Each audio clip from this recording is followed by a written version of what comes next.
Okay, so we're doing catheter insertion and removal. So the first thing I would do is I would go into the patient's room and I'd say, hello, I'm going to be doing your catheter today, and I'd ask if they're comfortable, and they are. I would then remove the covers. I would have them spread their legs as much as they were comfortable. So that's as much as I can get to spread. So before I do anything with anything sterile, I would take out this bag, and the outside isn't sterile. So I would then place it right there, and I would unfold this, and there's an inch border around that I can touch, so it's fine. And so I'd unfold all of this stuff, and none of this is sterile because I'm only touching the outside, so I don't really have to be too careful, but just gotta make sure nothing folds back in, and you don't want to reach over after you have that folded. Okay.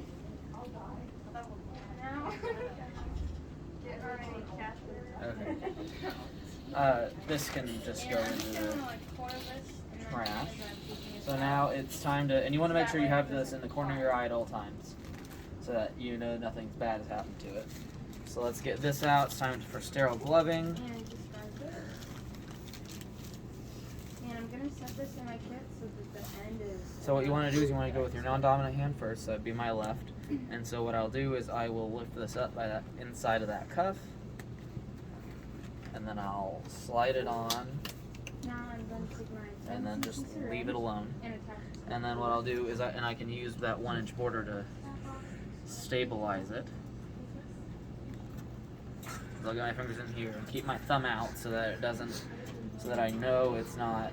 And now I'm going to go ahead and then I will. So I'm going to dispenser labia and take one of my alcohol swabs, starting from the farthest end to me, going from top to bottom.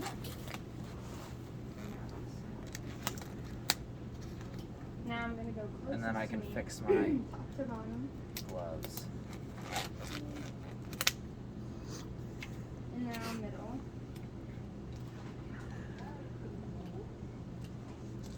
I want to make sure these don't drop below my waist now that I am sterile. So keep my hands clasped, and I'll face this. I don't need these. These could be gloves that you would use. So I'm just going to toss those to the side. I'll get my sheet here, and I want the shiny side down towards the patient because this side right here is the absorbent side. So I will get this side like.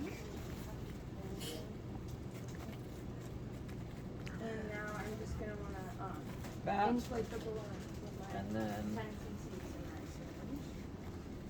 like this, and then I'll kind of tuck them in like that and try to keep my hands covered so that I don't touch any other part of the patient.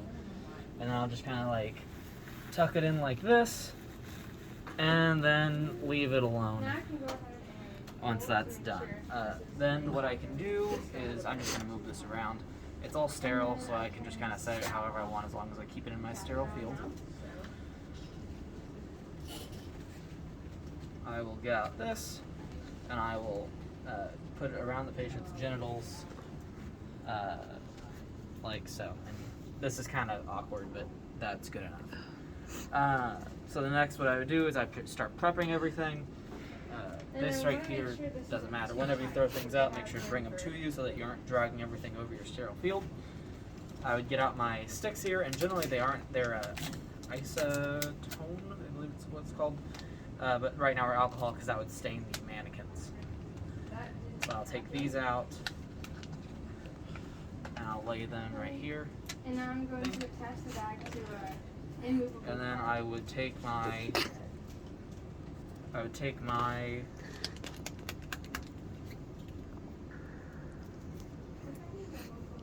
lube, and I'd open it, and then I would let that go into this longer part right here. With a woman, you can generally just do a little small dollop in the center, but with a man, I'm going to be wanting lube all the way down that catheter. So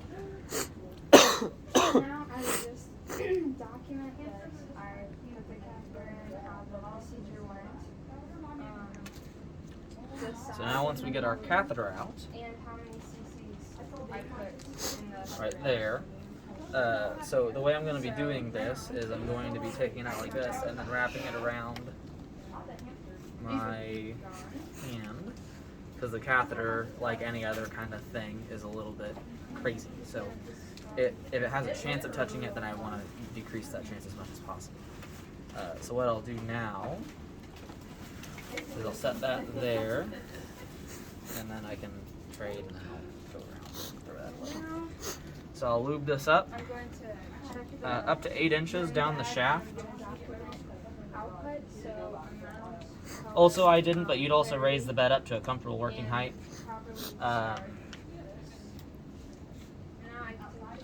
In order to make sure you aren't stressing out my back like this. Once all that's lubed up, I'd leave it there, let it lie. After that, everything is checked. I could prep my syringe if I wanted to. There's this little bit right here that I could take off, put that over there, and then place it right back down. Now is the time where I start committing, so I'm going to commit my left hand, and I'm going to grab the patient's genitalia and move it up about 90 degrees, just as far as possible without making the patient uncomfortable, in order to make it easier to insert the catheter. I will then clean it, and it's kind of like whenever you're cleaning a wound pump. So you start in the center, and then you go around, and then you start where you left off with the first swab, and then you go around even further,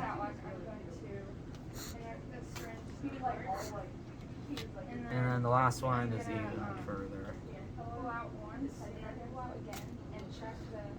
So next is the inserting of the catheter. So for men, it's about the urethra is about 8 inches long, so you want to insert it a little bit over 8 inches. The main thing is that you want to insert it until you get urine return. So I'll insert it just to kind of tell them to take a couple breaths.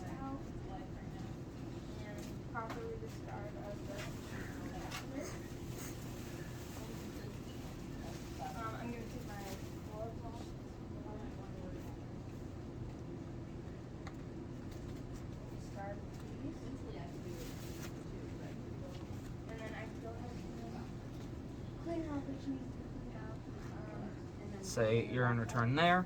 The mannequin's starting to give me a little bit of resistance, so you wouldn't ever push against resistance. If you have resistance, you take it back out and then you try again. So what I would do after that, after I got urine return, was I would take my syringe and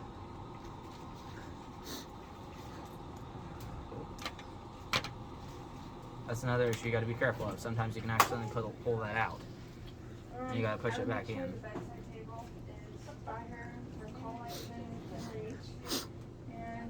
Another thing is that once it's in, you no longer have to be sterile. So because it's all the way into the thing, so then I can get that in there, and I would blow out the balloon. But right now it could pop, and we don't really care about that. But let's just pretend I blew up the balloon. And then you would stat lock it to the patient's thigh. And then you would take out the catheter, or the bag, and then you would hang that on an unmovable part of the bed below the patient's genitals and blood. And then you would obviously go and document. And that's how you put it in. And then taking it out, it's not a sterile procedure, so I can now adjust my mask because it's not sterile. I would just be wearing normal gloves, and I would come in here and I would empty the bag out first, and I document the urine and all that stuff in the output, color, odor, all that, whether it's clear or cloudy, all that stuff. And then I would take that off. I would deflate the balloon first off and make sure to get a negative pressure in there just to be absolutely safe that it's not gonna hurt them. And then I would warn the client. I'd say, okay, give me some deep breaths, and then I would pull out the catheter.